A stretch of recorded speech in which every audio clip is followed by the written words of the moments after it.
오늘 하나님께서 주신 말씀은 빌립보서 1장 1절에서 2절 말씀을 근거로 표대를 향하여 라는 제목으로 여러분들과 은혜를 나누고자 합니다. 부르심의 상을 위하여 달려갑시다. 빌립보서 강해 첫 번째 시간입니다. 오늘부터 빌립보서 강해를 통해서 여러분들과 하나님의 말씀의 은혜를 나누고자 합니다. 이 빌립보서의 말씀은 바울이 감옥에서 빌립보 교회 성도들에게 쓴 옥중 서신이라고 우리가 알고 있습니다. 제2차 선교 여행 당시에 빌립보에 와서 바울이 교회를 세웠습니다. 투옥 중에 빌립보의 성도 중에 하나가 선물을 보냈고 그 선물을 받고 감사 편지를 쓰면서 그들에게 격려하는 내용이 빌립보서의 내용입니다.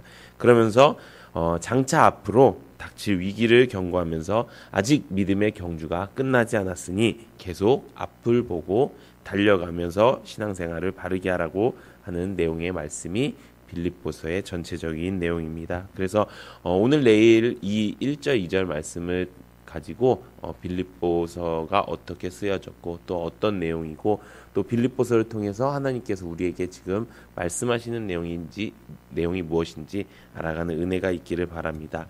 옥중서신이라는 것은 감옥에서 썼다는 것입니다. 사실 바울은 지금 감옥에 갇혀 있는 상태입니다. 굉장히 절망적인 상황이었습니다. 사형을 앞두고 있었고요.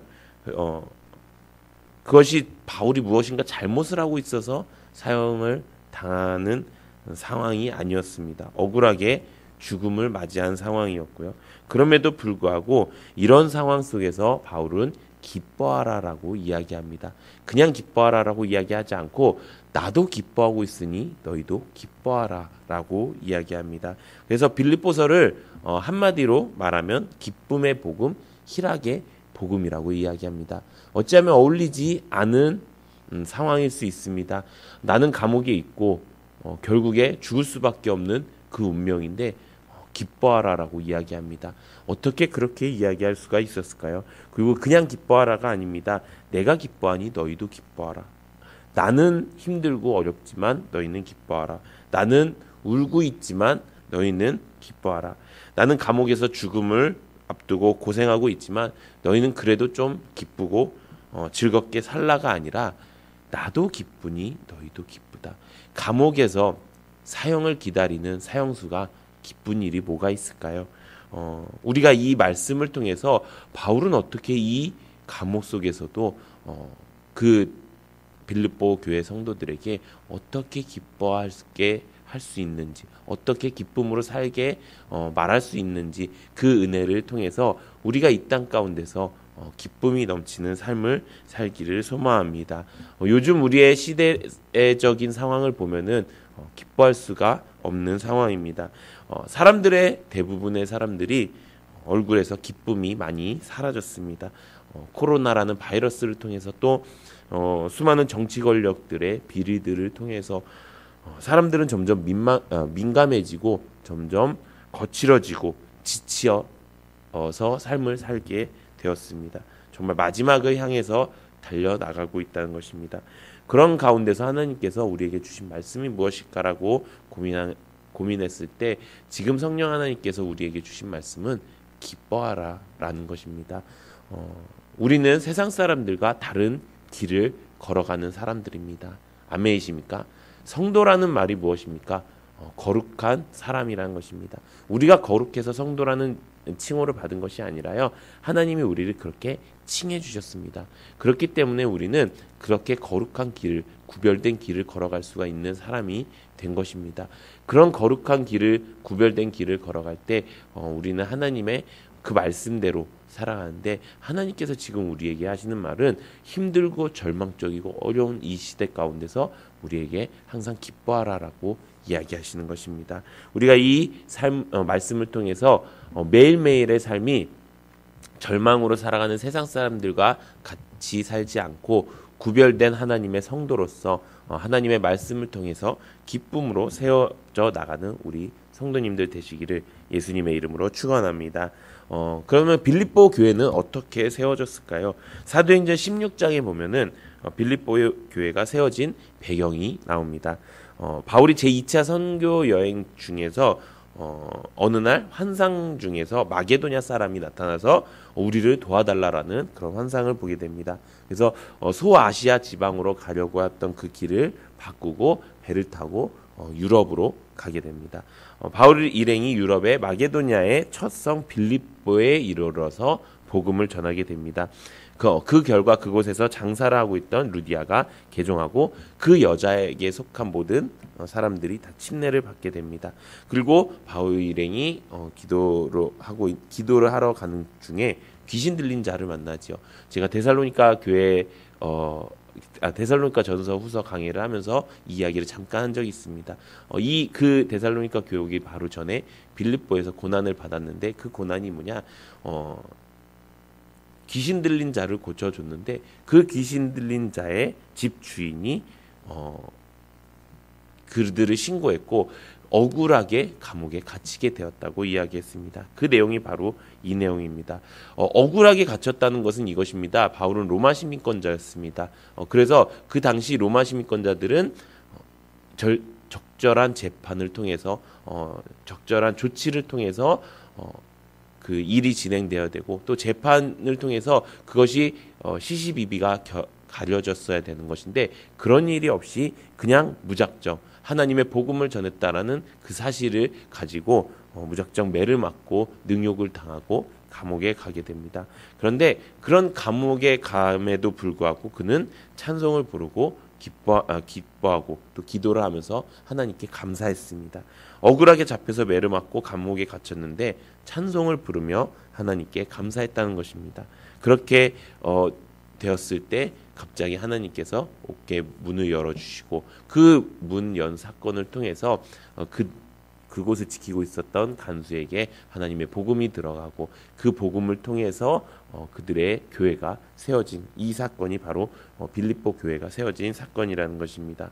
바울의 생각에는 이런 생각이 있었을 것입니다.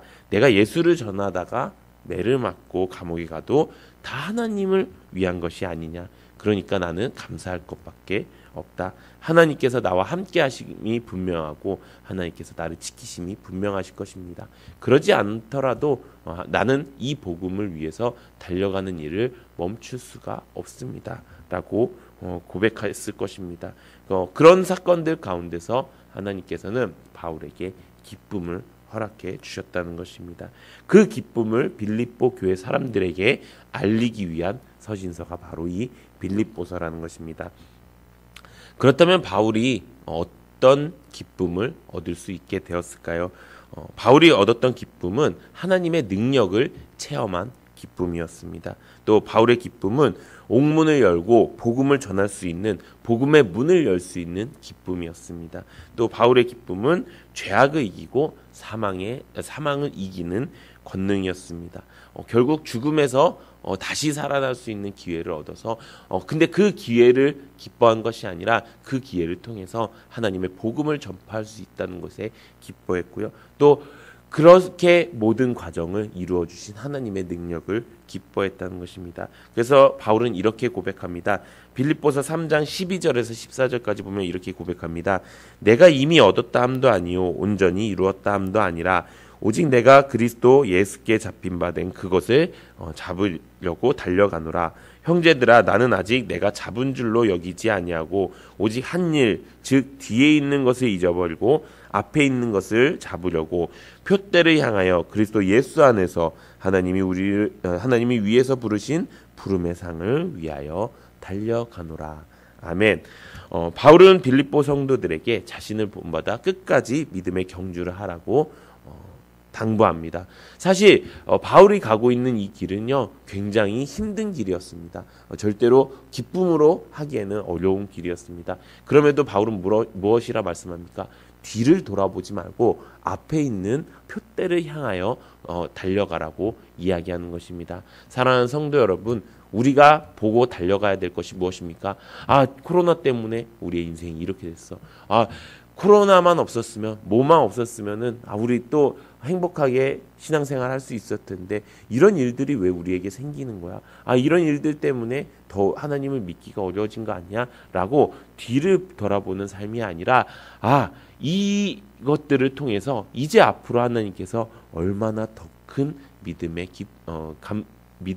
역사를 보여주실까? 그것들을 통해서 얼마나 우리를 더욱더 사랑하시는지를 깨닫고 또 감사할 제목들을 많이 주실 것인가? 우리가 이것을 위하여 달려가는 우리 성도님들 되시기를 소망합니다. 그래서 하나님께서 말씀하시는 건 이것입니다.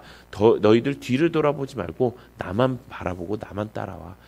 너희들이 앞만 보고 달려가면은 내가 그 앞에서 나의 능력을 발휘하여 줄 거야. 또 너희에게 복음을 전할 수 있는 기회를 줄 거야. 또 너희에게 죄악을 이기고 사망을 이기는 권능을 너희에게 보여줄 거야.